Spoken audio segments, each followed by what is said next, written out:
అపవాదిచే అరణ్యమున శోధింపబడేనుగా 40 దినాలు పూర్తిగా ఉపవాసముండగా ఈ రాళ్లను రొట్టెలు చేసుకో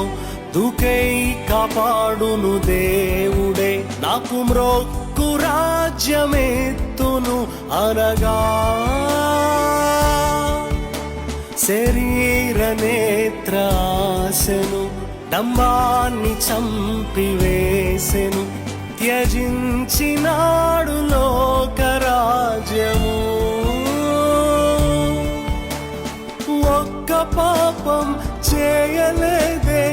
ఎంత శోధింపబడినను లోక పాపం మోసుకెళ్ళే నిర్దోష దేవుని గొర్రె పిల్ల తన తండ్రి చిత్తము నెరవేర్చడమే దర్శనం తన తండ్రి పనిని తుదముట్టించుటయే ఆహారం తన తండ్రి చిత్తము నెరవేర్చడమే దర్శనం తన తండ్రి పనిని తుదముట్టించుటయే ఆహారం